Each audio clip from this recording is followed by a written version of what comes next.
In het Nederlands. Extra Journaal. Vers van de pers. Welkom bij Extra Journaal. Fijn dat u weer kijkt. We hebben het belangrijkste nieuws voor u op een rij gezet. En we beginnen met het bericht dat de overheid zich gaat buigen over de gedupeerde passagiers van Jet Air. We hadden het gisteren ook al een Extra Journaal meegenomen. Jet Air, de luchtvaartmaatschappij, is failliet. En dat betekent dat de passagiers nu niet kunnen vliegen. Mensen hebben tickets geboekt. Er zijn mensen die in het buitenland zitten, die weer terug moeten komen. Jet Air heeft met iedereen contact opgenomen. Maar toch zijn er gisteren verschillende passagiers eerst naar het hoofdkantoor en daarna naar Fort Amsterdam gegaan om te kijken of ze geholpen kunnen worden. Ze willen niet in de rij staan bij de curator die de hele faillissement moet afhandelen. Maar ze willen snel hulp van de overheid. En vandaag zal worden bekeken of dat ook daadwerkelijk gaat gebeuren. Treurig is het natuurlijk wel. Jet Air is begonnen in november 2019 en eigenlijk, terugkijkend, heeft de daaropvolgende coronapandemie en het verbod om te vliegen heel veel problemen veroorzaakt bij Jet Air, dat de maatschappij niet te boven is gekomen. Wapen verdwenen van kazerne Soufisant. Gisteren werd ontdekt dat bij de kazerne een wapen was verdwenen en toen zijn alle voertuigen en militairen gecontroleerd die in en uit het terrein gingen. Nadat was ontdekt dat het vuurwapen uit het complex was verdwenen, is onderzocht waar het wapen is. De Extra meldt het vanochtend, maar weet nog niet te melden of het wapen inmiddels terecht is, ja of nee. Vierde arrestatie, moord Reigerweg. De moord op adjudant Toon Brood in zijn huis aan de Reigerweg. In de nacht van 31 mei op een vrijdag heeft in ieder geval nu al voor de vierde arrestant gezorgd. Eerder waren 3 jongeren, jonge mannen, opgepakt. 2 hebben zichzelf aangemeld bij de politie, 1 is aangehouden. En gisteren is ook een 19-jarige man gearresteerd die in de gevangenis zat. Hij zat daar bijna 10 dagen voor een moord die gepleegd is in september 2023. Nu blijkt hij ook verdachte te zijn bij de moord op adjudant Toon Brood. De politie heeft dit meegedeeld, maar heeft verder geen details gegeven. Rapport Legaliseer ongedocumenteerden. Dat was een rapport waar minister Roudmilda Lamoni-Cecilia gisteren over sprak in het parlement. De minister van Sociale Ontwikkeling, Arbeid en Welzijn. In het kader van het landspakket over het sociale zekerheidsstelsel op Curaçao is een onderzoek gedaan welke zaken aangepast zouden moeten worden. Een van de punten is om een deel van de ongedocumenteerden die op Curaçao werken en verblijven te legaliseren. Dat betekent dat ze ook belasting zouden betalen. Dat betekent dat de situatie voor hun beter is, maar ook voor wat betreft de sociale zekerheid. Daarover sprak de minister gisteren in het parlement. Er is nog geen beslissing genomen, maar het is wel een voorstel waar het parlement zich over heeft gebogen. Nieuwe opiumwet biedt ruimte. Meer nieuws uit de politiek. Een opiumwet die inmiddels door de Centrale Commissie is besproken en nu verder behandeld zou moeten worden, laat ruimte open om zelf of op Curaçao verbouwing van marihuana, papaver en cocaïne toe te staan. Als er een minister of een regering is die daar gebruik van wil maken, hoeven ze niet terug te keren naar het parlement om dat te vragen. Het gaat natuurlijk in eerste instantie om de verbouwing van medicinale marihuana en dergelijke. Maar het is opvallend dat de opiumwet die nog behandeld moet worden, die nog goedgekeurd moet worden, deze mogelijkheid in ieder geval openlaat. Dat schrijft de Extra vandaag.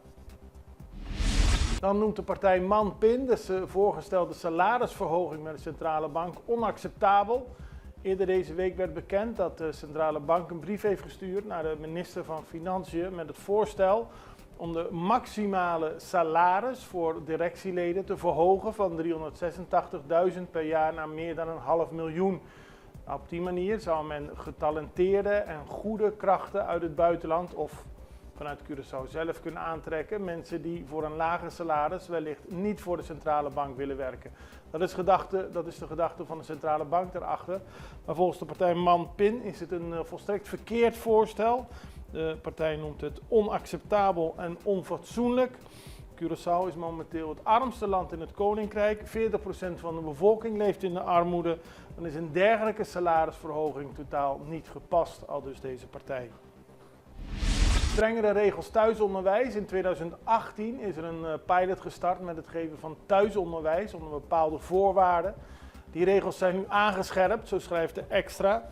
Uit onderzoek blijkt dat ouders die thuisonderwijs geven niet altijd gebruik maken van de laatste online hulpmiddelen. Op die manier geven ze niet het onderwijs aan de kinderen dat ze zouden moeten krijgen. Ook een eerder argument dat ouders hun kinderen mogen thuisles geven omdat ze het niet eens zijn met de wijze waarop de levensovertuiging van de scholen op Curaçao is geregeld. Daar wordt nu van gezegd, het openbaar onderwijs heeft geen levensovertuiging. Dus dat kan eigenlijk geen reden zijn om je kind thuis op te voeden.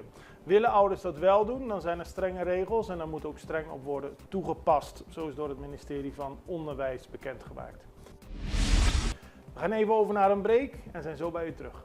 Extra in Nederland. Van Amsterdam tot Arnhem, van Groningen tot Maastricht, Extra is erbij. Volg Extra Digitaal en blijf op de hoogte van de belangrijkste ontwikkelingen in Nederland. Extra Digitaal is te zien op verschillende platforms en kanalen zoals WhatsApp, YouTube, Facebook, Instagram en ook TikTok. Wilt u ons op de hoogte brengen van een evenement of iets doorgeven? Neem contact op via WhatsApp, e-mail, Facebook of bel gewoon 06 1364 2945. Volg of abonneer je op Extra Digitaal. Klik aan en volg ons.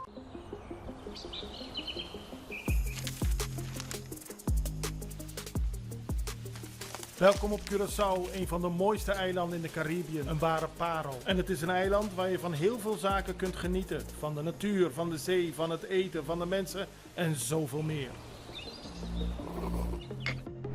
Curaçao is een eiland waar heel veel gebeurt op het gebied van politiek, cultuur, sport en zoveel meer.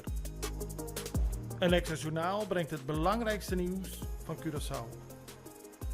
Maar we hebben ook aandacht voor al het nieuws op Bonaire en Aruba en op de bovenwinden, Saba, Sint Maarten en Sint Eustatius.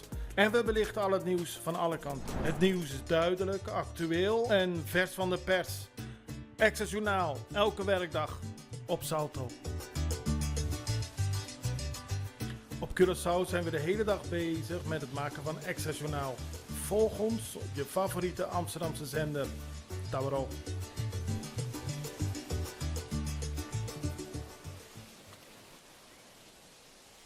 We beginnen bij de centrale commissievergadering die vanochtend gestart is op Curaçao. Daarin wordt een voorstel besproken van parlementariër Rennox Kalmes om vast te stellen dat het huwelijk alleen open staat voor man en vrouw.